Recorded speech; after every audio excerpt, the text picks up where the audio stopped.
Well, the much-awaited GenExpand tool is here for Luminar Neo, but does it live up to the hype? The last two that were released, GenErase and GenSwap, are a bit hit and miss.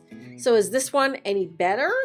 I'm Darlene with Digital Photo Mentor, and in this video tutorial, I'll give you the lowdown on the latest AI tool to be added to Luminar Neo, GenExpand. You'll learn where to find it, who qualifies to get it for free, how to use it, as well as a few things to watch out for and a few of the shortcomings or limitations of the tool. So without further ado, let's dig into GenExpand.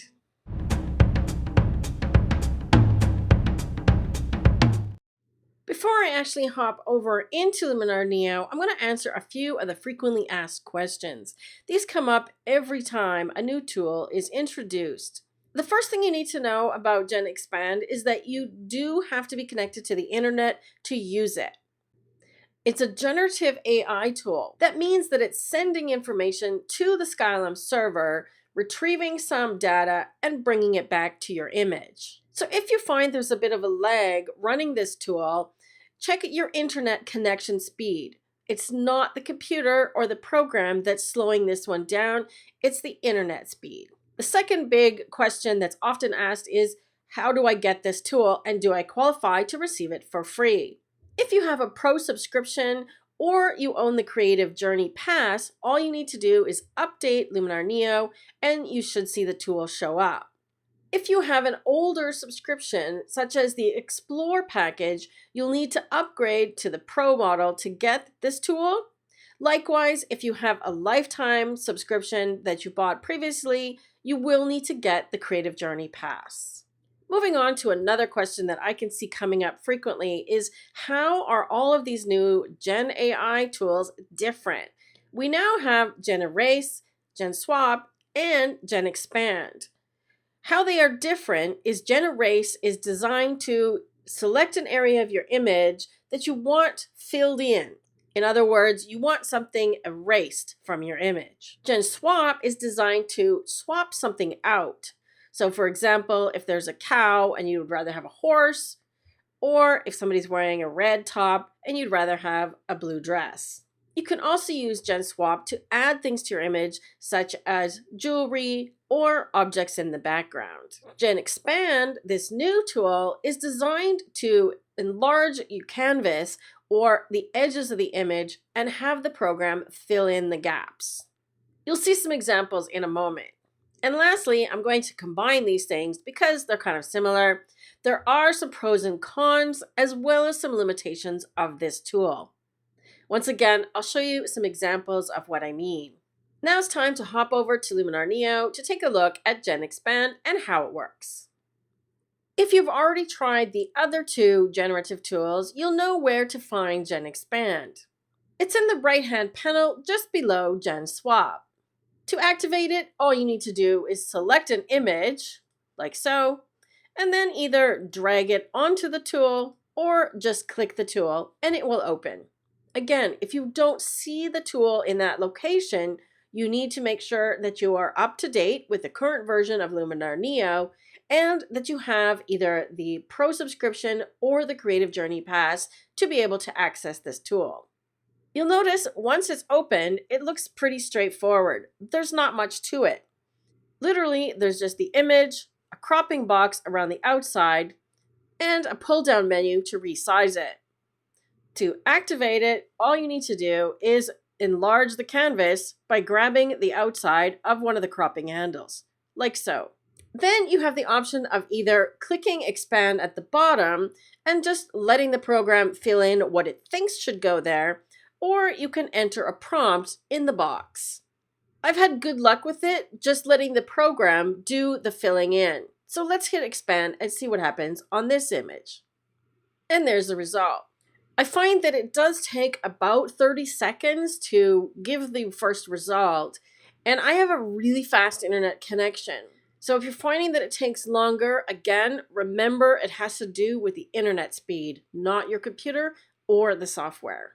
Once you're happy with your creation, just click Save right here, and it will be saved in this folder called Generative Creations. You can see I've already got a few images in this folder. If you want to move it, you can just drag it to any other folder. For example, if I want to move this one back to the stock folder, I just drag it and drop it, and there it goes. So that's how simple the tool is to use. There's really not much to it. There are a few tips that Skylum gives to go along with it, and that is to expand the image a little bit at a time rather than in huge chunks. I've actually had better success expanding two sides as opposed to one side at a time. But perhaps it was the individual images that I chose, so you'll have to experiment on your own. I've already done quite a bit of testing with this tool. I wanted to see what its strengths and weaknesses were, and did it do better on certain kinds of images. So the first images I tried it on were things that had a repetitive pattern, like the coffee beans. Here's the original image, and here's the expanded version. I expanded it a few times on 3 different sides, and honestly, if I just looked at this image without knowing that it had been expanded, I find it quite believable. So test number 1, on patterns, GenExpand passed with flying colors. Here's another image that has a pattern in the background and on the floor. And the sofa is only partially in the image. So I wanted to see what it would do if I expanded the bottom and the right side of the image. Once again, it's not bad and it handled the patterns pretty well, but if we take a closer look, it's not perfect. Can you see here the pattern on the carpet or this mat isn't quite accurate? It breaks down a little bit when we view it at 100%. The floor looks pretty good. The sofa leg is believable, but then it kind of falls apart right here. Likewise, the plant is not very realistic looking. The trellis or crisscross thing in the upper right corner also falls apart a little bit on the edge. So while this image looks okay, when we look closer, it's not quite up to par. But I think it's a pretty good start. Next, I move on to testing the tool with landscapes and nature photos. I think this will be a common use for GenExpand. You want a little bit more in the landscape. So I took this stock image of Tuscany and expanded both sides to make it into more of a panorama. Once again, I think it did a really good job here. If we zoom into this right side though, you can see that it kind of looks a little bit painterly or out of focus. Let's see if it did any better on the left side. Nope. Can you see what I mean? There's a line right here where you can see the original image is sharp on the right-hand side, and then it's blurry on this side. And it's got some weird artifacts that don't quite match up. If we look all the way up into the sky, again, it looks pretty good, but the clouds are not quite right. So once again, when you look at it from further away, it looks okay, but closer up, it's falling a bit short. Next, I tried it on sky. I wanted to see if it would be smooth in its transition to the new part of the image. Here's the original and the expanded version. Again, if we zoom in, you can see there's a bit of a problem. Here's the original image, and here's the new image on the right. This time, it looks kind of grainy, but not a sharp grain, more like a blurry grain. And it's consistent all the way along this whole section, including up here. Now, we could probably use the blur tool plus a little bit of film grain to get that to blend better. But honestly, I was expecting it to blend better right out of the gate using GenExpand. I didn't think that I would have to do more work on the expanded area after I filled it in with GenExpand. I expected it to be a little bit better. Here's the final example I did with nature. The original stock image is vertical and I wanted to make it into a horizontal, so I expanded both sides.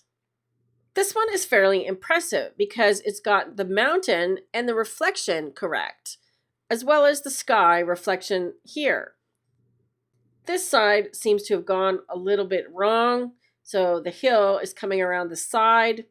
And once again, we've got the blurry issue in the new expanded area on both sides. And you'll notice I'm viewing this at 100%, so it shouldn't be blurry. The original image you can see right here is sharp. So it seems to be lacking some fine details. Just for comparison purposes, I ran a couple of these images through Photoshop to see if its generative AI could do any better. Here's the one of the sofa. You could see that the pattern on the mat on the floor and on the thing on the wall behind the sofa are much better than what Luminar was able to do. The couch seems to blend a little more seamlessly as well, although Photoshop chose not to put a leg in. And on the image of the mountain scene with the lake reflection, Photoshop did a much better job here as well. When we zoom in on the edges, it looks a lot more realistic. Next, I decided to try it on something a little harder: people and animals. Photoshop's generative AI tools have been out for a little while, and this is one area where they fall short consistently. So let's see if GenExpand can do any better. In this first image, I wanted to give her a little more space above her head and in front of her, and see if Luminar GenExpand could solve the problem of the cut off fingers at the bottom. This is what I was able to create with Luminar Neo. It's pretty good, actually. There's better detail on the edges here with the rocks. And when we look at the hand a little bit closer, you can see that it's not perfect, but it's pretty darn good. This is really an area where generative AI falls short a lot: hands, fingers, and toes. If we look at the Photoshop version, you can see that the hand is better, but now we have a complete fail on the legs. This poor girl. So one thing I would suggest when you're using this kind of technology, whether it be Luminar or Photoshop or something else, you have to be really patient with it and try multiple times. Sometimes it's not the first version you'll get that works. It might be the 8th. On this image of the puppy, I had previously used GenErase to try and get rid of the blue bowl. It failed spectacularly, as you can see here. This is just one of the bizarre results that I got. However, there are new versions of all of these tools coming out with improvements every time there's updates to Luminar Neo. So I thought, let me try GenExpand to see if I can actually create his paws, and then let's see if I can use GenErase now to get rid of the bowl. So let's go back to the original and see what GenExpand was able to do. I'm actually really impressed with this for two reasons. Number one, first of all, we have paws with toes. Pretty good. And if I zoom in a little bit, you'll see that the puppy's nose and face is sharp, which is a little bit in front of his body. So when we look at the floor, Luminar Neo recognized that that part of the floor would be part of the plane of focus, and it made it sharper. When I look at the same image done in Photoshop, Photoshop didn't pick up on that. So I was quite impressed with this aspect of GenExpand in Luminar Neo. There is a slight problem here. You can see that he's got an extra paw. So I did take this one into GenErase to see if I could remove this bowl. And then I also got rid of the extra paw. Et voila. It worked great this time. So I think the advancement in the tools is moving along really quickly. If I just showed you this image as it is now, is it believable? I think so. Next, I wanted to throw something really complicated at Luminar Neo and see if GenExpand could handle it. Notice how this image is missing half of the girl's hand? Let me show you what happened on my first attempt using GenExpand. Oops. As I've mentioned, generative AI has a hard time with body parts. But I wasn't deterred. I decided I'm going to try it again. This time I took the tip that Skylum provides with the tool, and that is do smaller expansions little by little instead of a large one. So I did the hand little by little, and this is the result. Once again, it's really believable, and this one blends seamlessly. Another common reason where you might want to use GenExpand is when you don't have enough space around the subject, like this example here.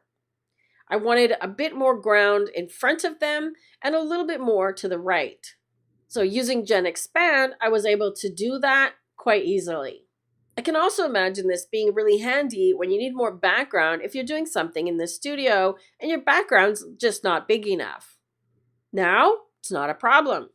Or if you need more space to put text, if you're making a poster, for example. The final test that I did with GenExpand were on some urban images, scenes that have more complexity and detail. In this first street scene, you can see there's lots of signs and wires and details on both edges. I wanted to expand both sides and see how well the tool did. Here's the result. Again, keep in mind that I did one side at a time, a little bit at a time. And I also had to run it more than once on each side to get something that I was happy with. So going from the before to the after took me about 10 minutes. So keep that in mind when you're using that tool. It may take a while to get the results you're looking for. This is another image that I thought would give GenExpand some trouble, but it actually did pretty good.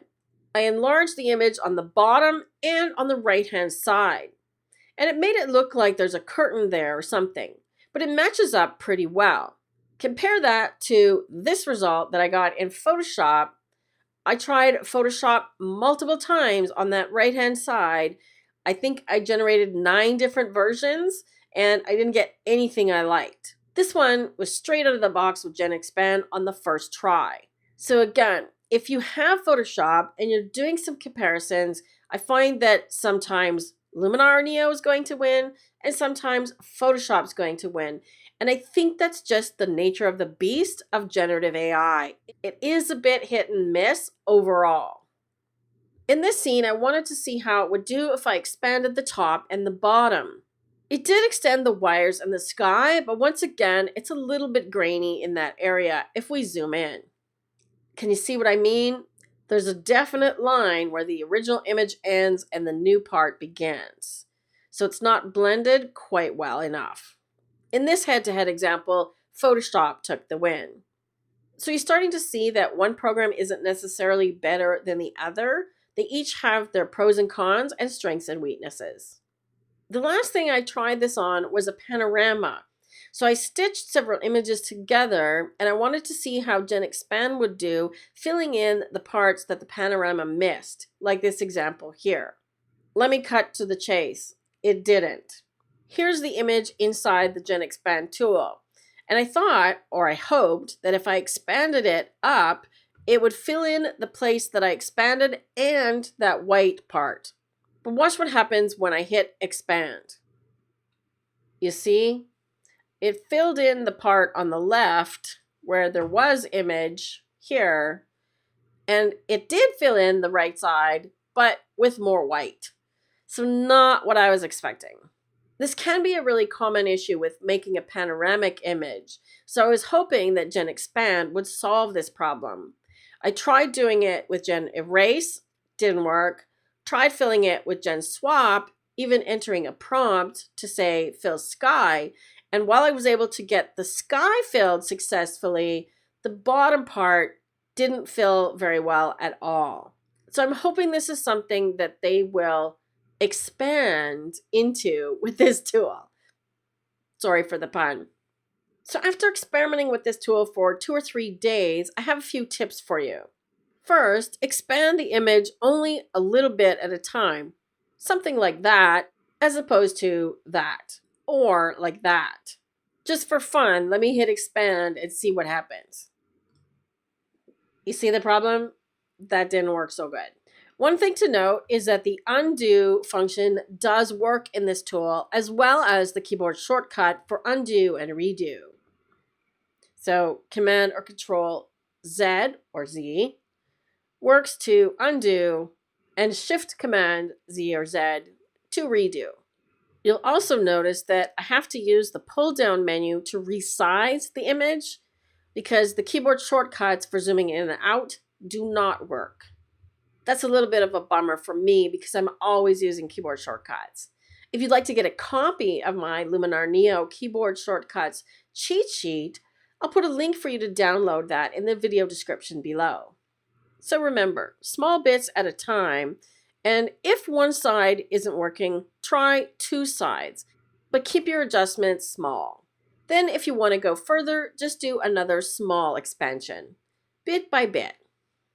Some things that I've found that it works well on is expanding the sky, or if you're missing a part of the image, for example, the top of a building, adding more space around the subject as you saw in the example, or completing the top of the head if it's cut off, or another body part.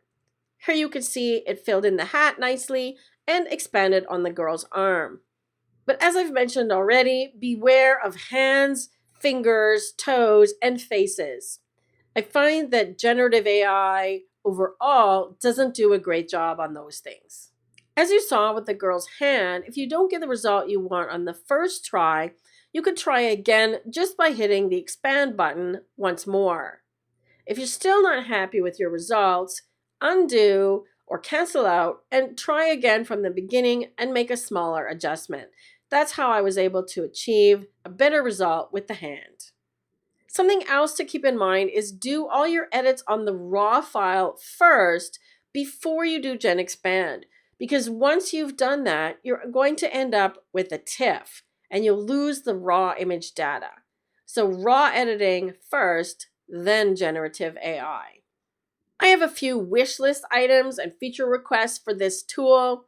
If you are with me on these things, send an email to Skylum and let them know what you'd like to see this tool evolve into.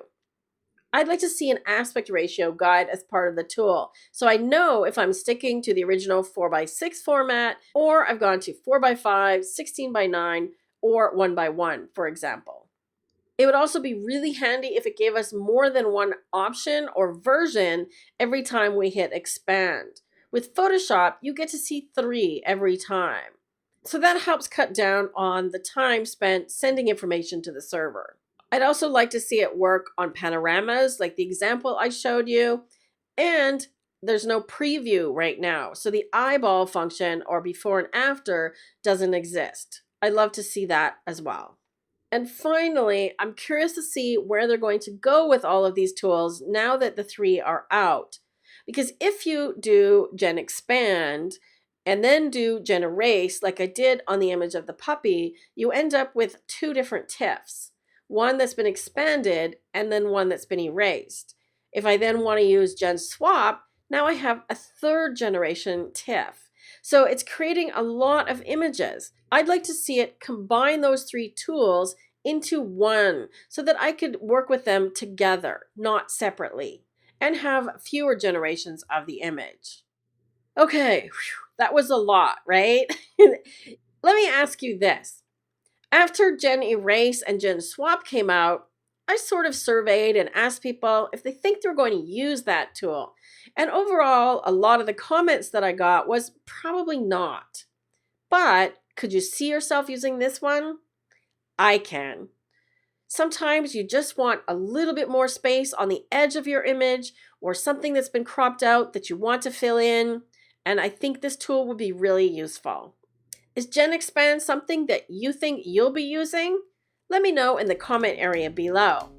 If you'd like more education on photo editing and using this software, check out Luminar Neo, the complete course. You get all of my raw files so that you can follow the lessons and practice.